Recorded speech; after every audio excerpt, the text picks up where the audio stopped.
This lecture is only for people that may be thinking of switching to Linux completely.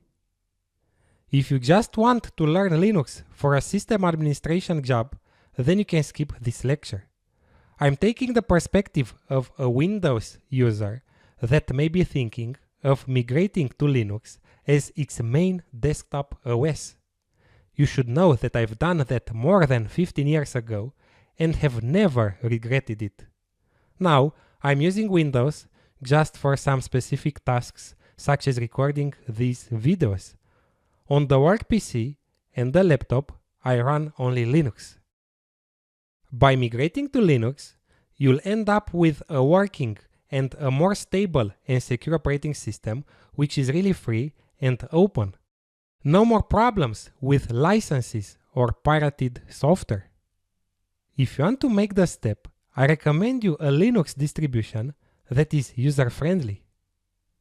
I've been using for years Linux Mint, which is similar to Windows. The latest version of Ubuntu is also a good choice. So many say that Linux is more difficult than Windows, but I'd argue with that. A modern Linux distribution is not harder, even for non-savvy users, it's just different. Let me walk you through the most important features of Ubuntu.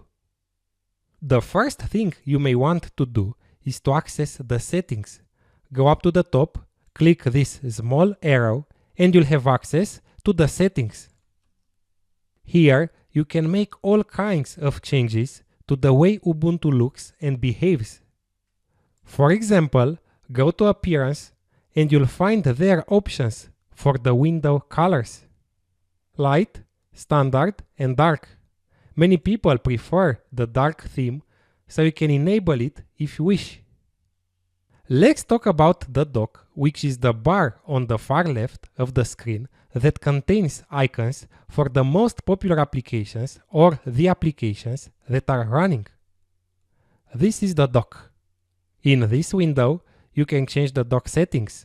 You can set it to hide when any active windows overlap with it.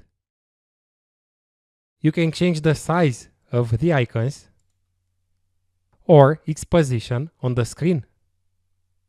At the moment, we have the settings on the dock, and that's because any active applications will appear on it.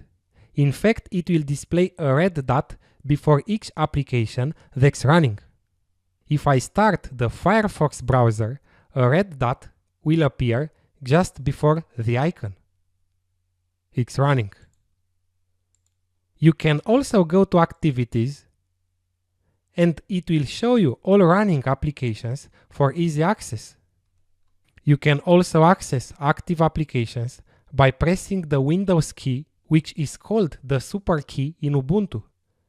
And of course, you can move between applications using Alt and Tab as in Windows.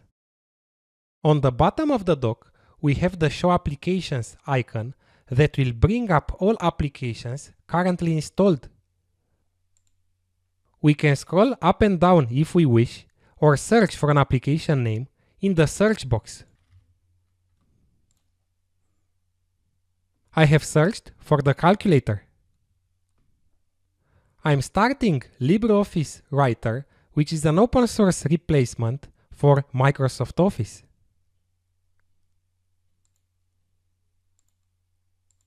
If you want to add a favorite application to the dock for easy access, just search for that application, for example, Calc. Click with the mouse right button on it and select Add to Favorites. And the Calc is on the dock.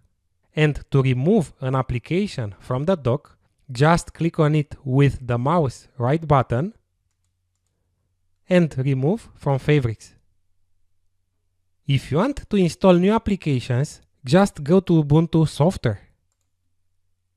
Click on the suitcase icon on the dock and the Ubuntu Software will open. The software catalog is being downloaded.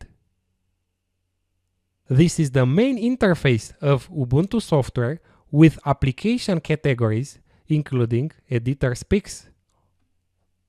You can browse the categories or search for a specific application by clicking Search or pressing Ctrl and F. I'm searching for Spotify.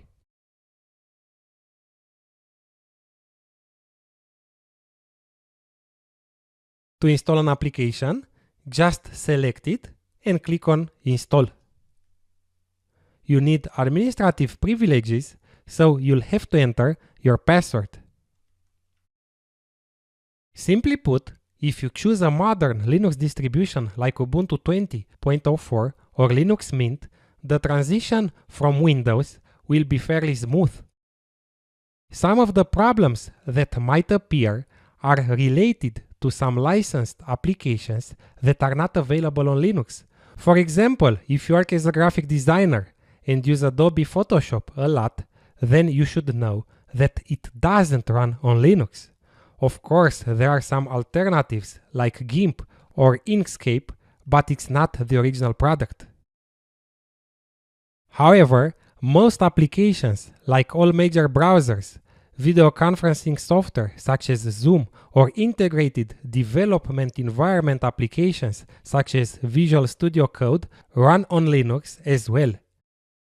And if you really need a Windows or a Mac application that's not available on Linux, you can always run Windows in a VM, install and start that application.